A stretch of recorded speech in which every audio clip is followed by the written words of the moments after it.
নমস্কাৰ বন্ধু বান্ধৱীসকল R J জিকেটিক চেনেলটোলৈ আপোনালোকক স্বাগতম জনাইছোঁ। আজি নিউজ এনালাইচিছ পাৰ্টটোলৈ পুনৰবাৰ আপোনালোকক স্বাগতম জনাইছোঁ বন্ধু বান্ধৱীসকল। আজি 8 জুলাই। আজি দ্য হিন্দু আৰু আছাম ট্ৰিবিউনৰ কেইটামান মষ্ট আৰ্টিকল লৈ আপোনালোকৰ মাজলৈ আহিছোঁ, যিকেইটা আৰ্টিকল এক্সাম পইণ্ট অফ ভিউৰ পৰা যথেষ্ট গুৰুত্বপূৰ্ণ হ'ব আৰু যিসকল বন্ধু বান্ধৱে 22,000 ভেকেঞ্চি আৰু APSCৰ বাবে পঢ়ি আছে তেওঁলোকৰ বাবে যথেষ্ট গুৰুত্বপূৰ্ণ হ'ব আৰ্টিকল কেইটা। আপোনালোকে সকলোৱে শেষলৈকে চাই থাকিব স্কিপ নকৰাকৈ। আৰু চেনেলটোলৈ যদি নতুনকৈ আহিছে চেনেলটো ছাবস্ক্ৰাইব কৰিব, লাইক কৰিব, কমেণ্ট কৰিব, আপোনালোকৰ বন্ধু বান্ধৱীৰ মাজত ভিডিঅ'টো শ্বেয়াৰ কৰি দিব। বন্ধু বান্ধৱীসকল, এই আৰ্টিকলটো যিমানবিলাক দিয়া আছে মই সম্পূৰ্ণভাৱে অসমীয়াত দিছোঁ, আপোনালোকে নোট কৰি ল'ব পাৰিব আৰু স্ক্ৰীনশ্বট মাৰি ল'ব যদি পাৰে। আৰু ইয়াতে আমাৰ ফেচবুক পেজৰ লিংক এটা দি দিম, আপোনালোকে তাৰ পৰা গৈ PDF-টো ডাউনলোড কৰি ল'ব পাৰিব। বন্ধু বান্ধৱীসকল, ব'লক এতিয়া ভিডিঅ'টো আৰম্ভ কৰোঁ।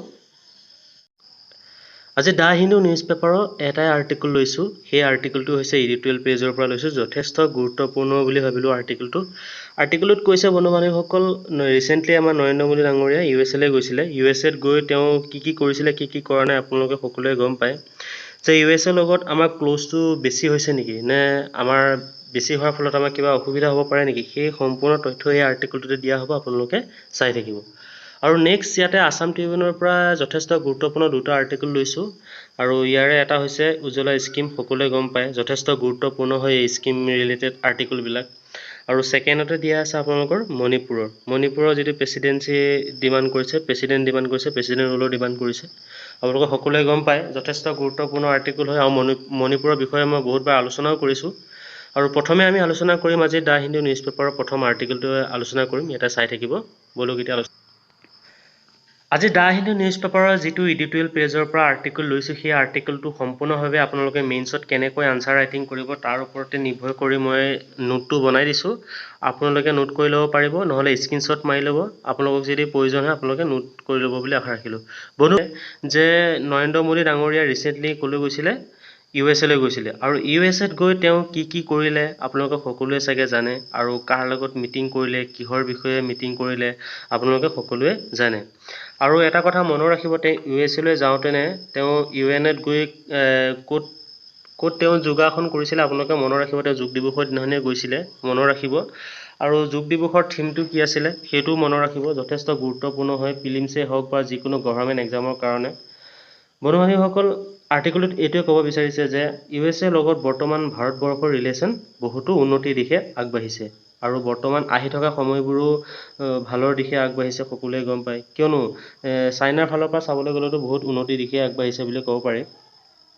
কিন্তু আমি এইটো লক্ষ্য কৰিব লাগিব যে USA লগত ইমানো ক্ল'জ হ'ব নালাগে, যাতে USA আমাক যেনেকৈ ব্যৱহাৰ কৰে আমি তেনেকৈ যাতে আমি ব্যৱহাৰ হৈ যাম, সেইটো কথা মনত ৰাখিব লাগে। যেনেকৈ এতিয়া চাইনাই পাকিস্তানক কৰি আছে সেইটো কাম, যাতে আমাৰ ভাৰতবৰ্ষৰ লগত তেনেকুৱা নহয়, সেইটো আমি লক্ষ্য ৰাখিব লাগিব।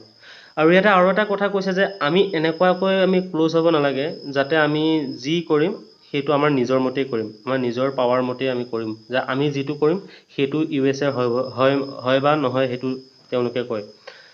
আৰু তেনেকৈ আমি ব্ৰিজৰ দৰে বা আমি দলঙৰ দৰে আমি কাম কৰি থকা লিখীয়া হৈ আছে, যে আমি USৰ লগতো কৰি আছোঁ আৰু ৰাছিয়াৰ লগতো কৰি আছোঁ। বন্ধু বান্ধৱীসকল, USA লগত আমি বেছিকৈ বিশ্বাসযোগ্য হ'ব নালাগে, মানে বেছিকৈ আমি বিশ্বাস কৰাটো আমাৰ কাৰণে ভুল হ'ব, কাৰণ ভৱিষ্যতৰ কথা আছে, কিন্তু পিছত কি হয়গৈ আমি একো নাজানো। USৰ সেইকাৰণে এই আৰ্টিকলো সেই তথ্যবিলাকে দিব বিচাৰিছে, মই আপোনালোকক সেইটোৱে ক'লোঁ। ইয়াত আপোনালোকে চাই যাব, কিছুমান তথ্য আপোনালোকক দি দিছোঁ, আপোনালোকে নোট কৰি ল'ব পাৰিব। বন্ধু বান্ধৱীসকল, সকলোৱে জানে যে আমেৰিকাৰ ৰাজ্যিক ভ্ৰমণৰ আনন্দৰ পিছতে সচেতনতাই কিমান এনে পৰিস্থিতিক বুজাই যেন লাগে, যেন বিশেষকৈ আমেৰিকাৰ কোনো বিদেশী নেতা বা প্ৰতিনিধি দলৰ ভ্ৰমণৰ সময়ত অনুভৱ কৰা উত্তেজনা আৰু ইতিবাচক আৱেগবোৰ কমি যায় আৰু অধিক বাস্তৱ যি সন্মত হয় বা গুৰুত্বৰ দৃষ্টিভংগী গ্ৰহণ কৰা হয়। ৰাজ্যিক ভ্ৰমণে প্ৰায় বহুতো মনোযোগ আৰু উত্তেজনাৰ সৃষ্টি কৰে, কিয়নো ইয়াত উচ্চ পৰ্যায়ৰ কূটনীতি, আনুষ্ঠানিক অনুষ্ঠান, বিভিন্ন বিষয়ৰ ওপৰত আলোচনা জড়িত হৈ থাকে, সেইটো সকলোৱে জানে। কিন্তু এবাৰ ভ্ৰমণ সমাপ্ত হ'লে সাধাৰণতে চিন্তা আৰু বিশ্লেষণৰ এটা সময় থাকে, য'ত ভ্ৰমণৰ ফলাফলৰ প্ৰভাৱ অধিক স্থিৰ ভিত্তিক পদ্ধতিৰে মূল্যায়ন কৰা হয়। সকলোৱে গম পায় চাগে নৰেন্দ্ৰ মোদী ডাঙৰীয়া তাৰ পৰা অহাৰ পিছত তেওঁতো নিজে চাগে অনুভৱ কৰিছে যে আমাৰ কিমান লাভ হ'ল বা কিমান লোকচান হ'ল, কি হ'ল সেইটো কথা। ইয়াতে সেই তথ্যবিলাকে ইয়াতে দিব বিচাৰিছে বন্ধু বান্ধৱীসকল, মই আপোনালোকৰ মাজত সেইটোৱে আলোচনা কৰিলোঁ। আৰু ইয়াতে আৰ্টিকলটোত কিছুমান পইণ্ট দি দিছে, আপোনালোকে নোট কৰি ল'ব পাৰিব, মই সেইবিলাক কৈ গৈছোঁ।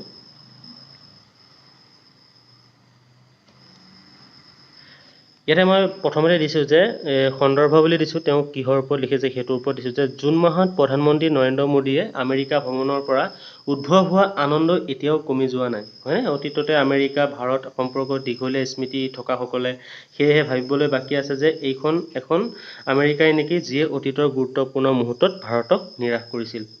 সেইটো কথা যথেষ্ট গুৰুত্বপূৰ্ণ হিচাপে মই পইণ্টটো দি দিছোঁ, আপোনালোকে নোট কৰি ল'ব পাৰিব।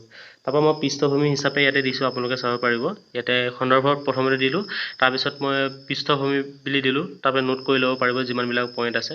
তাৰপৰা নেক্সট ইয়াতে পইণ্টবিলাক দিছোঁ ভাৰতীয় ভ্ৰমণ তেতিয়া আৰু এতিয়া, সেইটো কথা মনত ৰাখিব। যথেষ্ট গুৰুত্বপূৰ্ণ পইণ্ট হয় এইটো। ইয়াতে চাব ভাৰতীয় ভ্ৰমণ তেতিয়া আৰু এতিয়া, ইয়াত মই যিমানবিলাক পইণ্ট দিছোঁ আপোনালোকে নোট কৰি ল'ব পাৰিব।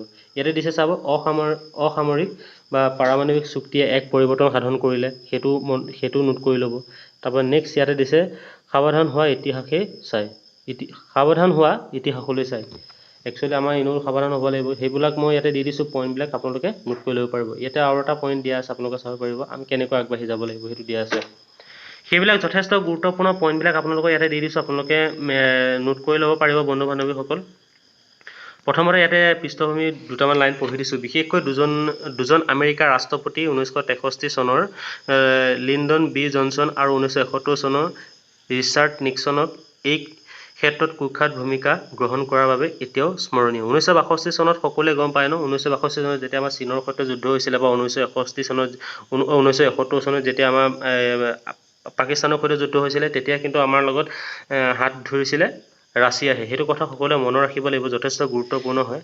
আৰু কিন্তু আমেৰিকাই পাকিস্তানকে ছাপোৰ্ট কৰিছিলে সেই সময়ত, আপোনালোকে মনত ৰাখিব যে 1962 চনত চীনে ভাৰতৰ ওপৰত কিবা কৰা বিশ্বাসঘাতকতাৰ পৰিমাণৰ পিছতে ভাৰতক সাহায্য অস্বীকাৰ কৰাৰ বাবে জনছনে 1971 চনত ভাৰত পাকিস্তানৰ সংঘাতৰ সময়ত নিক্সনে ভাৰতক বাধা দিয়াৰ উদ্দেশ্যে বংগ উপসাগৰ ভাৰত উঠাই আমেৰিকাৰ সপ্তম বৰ্ষৰ প্ৰেৰণ কৰাৰ বাবে পূব বংগত মুক্তি সংগ্ৰামত সমৰ্থক কৰিছিল, যাৰ ফলত শেষত এটা নতুন জাতি বাংলাদেশৰ জন্ম হৈছিল। ইয়াতে সেইটো দি দিছোঁ, আপোনালোকে নোট কৰি ল'ব পাৰে। বন্ধু বান্ধৱীসকল মেইনছত আপোনালোকে এনেকৈ পইণ্ট ৱাইজত লিখিব লাগিব, আপোনালোকে যদি অসমীয়া মিডিয়ামত লিখিম বুলি ভাবিছে। আৰু যদি আপোনালোকে ইয়াতকৈ যদি ভালকৈ লিখিব পাৰে, আপোনালোকে নিজৰ ভাষাৰে লিখিব পাৰিব। মই যিমানটো চেষ্টা কৰিব পাৰোঁ মই নিজে লিখি লৈছোঁ তেনেকৈ। আৰু ইয়াতে দিয়া আছে চাব যে এইবাৰ ভাৰতৰ সৈতে সম্পৰ্কীয়ভাৱে আমেৰিকা কোনোটোৱে চুক্তিত থিয় দিছে, তাত সন্দেহ কৰা কোনো স্থান নাছিল। যিয়ে নহওক বন্ধু বান্ধৱীসকল, এই কুৱেশ্যনটো যথেষ্ট গুৰুত্বপূৰ্ণ হ'ব অহাবাৰ যিসকলে মেইনছ এক্সাম দিম বুলি ভাবিছে তেওঁলোকৰ বাবে। মনত ৰাখিব, যিসকল বন্ধু বান্ধৱে 22,000 ভেকেঞ্চিৰ বাবে এপ্লাই কৰিছে তেওঁলোকৰ বাবেও যথেষ্ট গুৰুত্বপূৰ্ণ হ'ব। ইয়াতে দিছে ভাৰতীয় বায়ু সেনাৰ বাবে যুঁজাৰু বিমান ইঞ্জিন উৎপাদকৰ ক্ষেত্ৰত কেইবাটাও ক্ষেত্ৰত প্ৰযুক্তি হস্তান্তৰ প্ৰতিশ্ৰুতি আৰু জটিল আৰু উদীয়মান প্ৰযুক্তিৰ ওপৰত পদক্ষেপ প্ৰতিশ্ৰুতি আগবঢ়াই নিয়াটোৱে আমেৰিকাৰ মনোভাৱ আৰু উল্লেখযোগ্য পৰিৱৰ্তন সাধন কৰে। বন্ধু বান্ধৱীসকল, মই আপোনালোকক আগতেও কৈছিলোঁ যে আগতে আমি যদি আমেৰিকাৰ পৰা যদি প্লেন এখন যদি কিনো, হেলিকপ্টাৰ এখন যদি কিনো, তেওঁলোকৰ হেলিকপ্টাৰখনহে পাম, কিন্তু তেওঁলোকৰ আমি টেকন'লজিটো নাপাওঁ। বৰ্তমান তেওঁলোকে আমাক টেকন'লজিটো আমাক কি কৰিব, শ্বেয়াৰ কৰিব। সেইটো কথা মনত ৰাখিব, যথেষ্ট গুৰুত্বপূৰ্ণ হয়। আৰু ইয়াতে কেইটামান বহুতো ভাল ভাল পইণ্ট দিয়া আছে, আপোনালোকে নোট কৰি ল'ব বুলি ভাবিলোঁ। মই যদি গোটেইখিনি পইণ্ট ক'বলৈ যাওঁ বহুতো দীঘলীয়া হৈ যাব, বাকীকেইটা আৰ্টিকল আলোচনা কৰিবলৈ অলপ অসুবিধা হ'ব। ইয়াতে চাই ল'ব পইণ্টবিলাক, আপোনালোকে নোট কৰি ল'ব বুলি আশা ৰাখিলোঁ। স্ক্ৰীনশ্বট মাৰি ল'ব যিসকল বন্ধু। ইয়াতে মই ফেচবুক পেজৰ লিংকটো দি দিম, আপোনালোকে তাৰ পৰাই স্ক্ৰীনশ্বটখিনি ডাউনলোড কৰি ল'ব পাৰিব, নহ'লে PDF টো ডাউনলোড কৰি ল'ব পাৰিব। ভিডিঅ' ডেছক্ৰিপশ্যনত আপোনালোকে চাই ল'ব। আৰু নেক্সট আৰ্টিকলটোলৈ যাওঁ বলকচোন বন্ধু বান্ধৱীসকল। নেক্সট আৰ্টিকলটোনো কি কৈছে।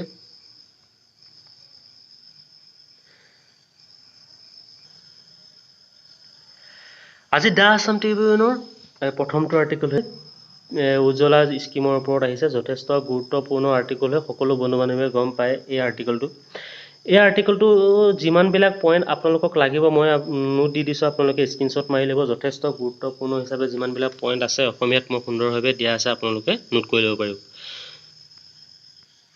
বন্ধু বান্ধৱীসকল, PMAY মানে আপোনালোকে কি গম পাই চাগে ন, যে প্ৰধানমন্ত্ৰী উজ্জ্বলা যোজনা বা ভাৰত চৰকাৰ ৰূপায়ণ কৰা এক সামাজিক কল্যাণমূলক আঁচনি সকলোৱে গম পায়, যে দৰিদ্ৰ সীমাৰেখাৰ তলৰ যিসকল BPLৰ পৰিয়ালৰ মহিলাসকলক বিনামূলীয়া LPG সংযোগ প্ৰদানৰ লক্ষ্যৰে 2016 চনত মে' মাহত প্ৰধানমন্ত্ৰী নৰেন্দ্ৰ মোদী ডাঙৰীয়াই ইয়াক আৰম্ভ কৰিছিল।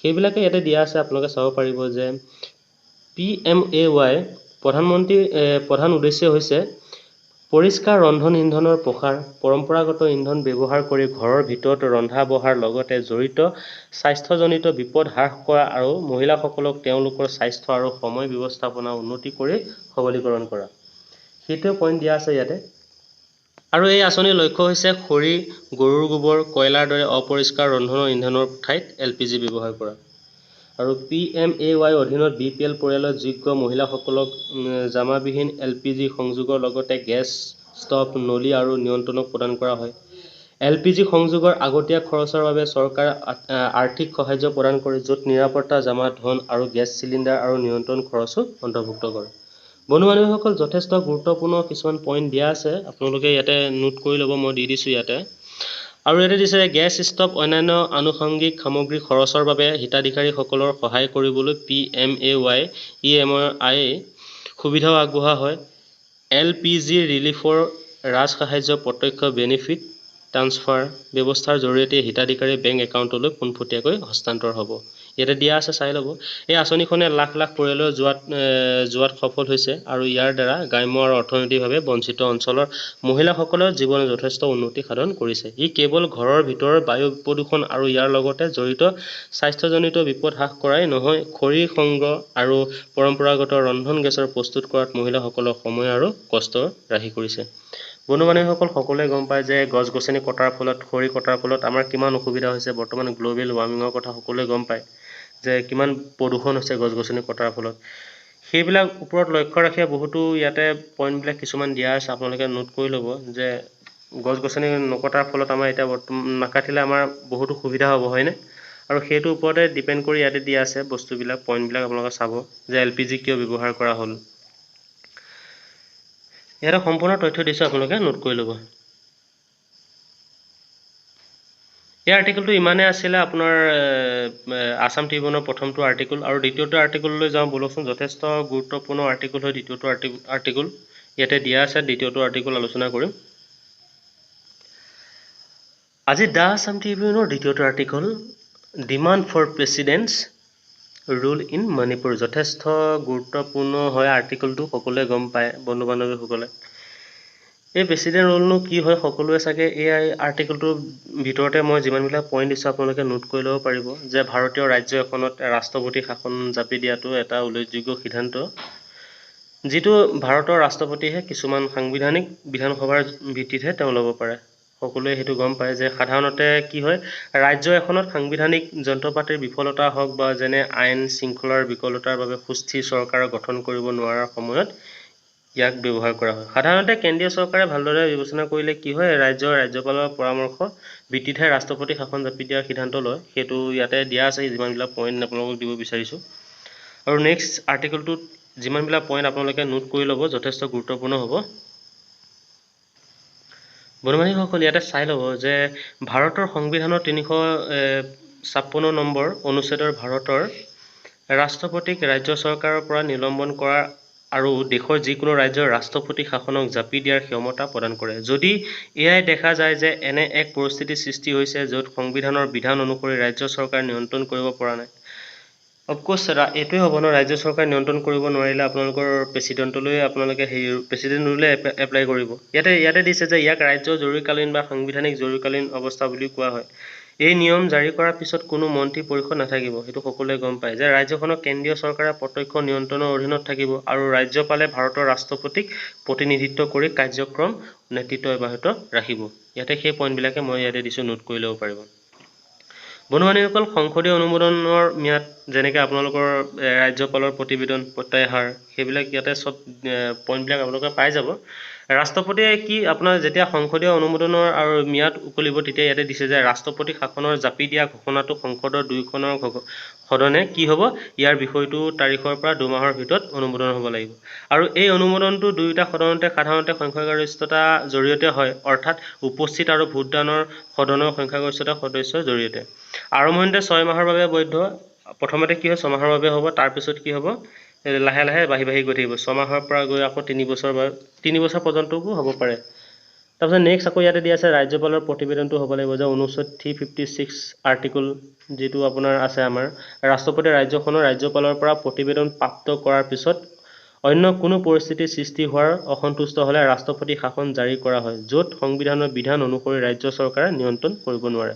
বন্ধু বান্ধৱীসকল, সকলোৱে গম পাই চাগে যে মণিপুৰত কিমানবিলাক ঘটনা ঘটি আছে, সংঘৰ্ষ হৈ আছে। তথাপিতো এতিয়ালৈকে কণ্ট্ৰলত আনিব পৰা নাই ইমানবোৰ হৈ থকাৰ পিছতো। এতিয়া ৰিচেণ্টলি বহুত মানুহ মৰিছে, আপোনালোকে সকলোৱে গম পায় যে ইয়াত আমি ইণ্টাৰনেট নথকাৰ কাৰণে তাত ইণ্টাৰনেটটো বৰ্তমান বেন কৰি থোৱাৰ কাৰণে আমি একো গম পোৱা নাই। কিন্তু তাৰ যিবিলাক লোকেল মিডিয়া আছে সেইবিলাকৰ জৰিয়তে কিছুমান তথ্য পোৱা গৈছে যদিও আমি সম্পূৰ্ণকৈ এইবিলাক একো তথ্য পোৱা নাই। ইয়াত সেইবিলাকে দিয়া আছে। বন্ধু বান্ধৱীসকল, যথেষ্ট গুৰুত্বপূৰ্ণ কিছুমান পইণ্ট দিলোঁ আপোনালোকে নোট কৰি ল'ব বুলি আশা ৰাখিলোঁ। বন্ধু বান্ধৱীসকল, আৰ্টিকেলটো ইমানেই আছিলে, আৰু ভিডিঅ'টো যদি ভাল লাগিলে ভিডিঅ'টো লাইক কৰিব, শ্বেয়াৰ কৰিব, কমেণ্ট কৰিব আপোনালোকে, আৰু আপোনালোকৰ বন্ধু বান্ধৱীৰ মাজত ভিডিঅ'টো শ্বেয়াৰ কৰিবলৈ নাপাহৰিব। চেনেলটোলৈ যদি নতুনকৈ আহিছে চেনেলটো ছাবস্ক্ৰাইব কৰিব আৰু কাষতে থকা বেল আইকনটো বজাই দিব, যাতে মই ভিডিঅ' আপলোড কৰিলে আপোনালোকে গম পায়। আৰু ধন্যবাদ। জয় আই অসম, জয় হিন্দ।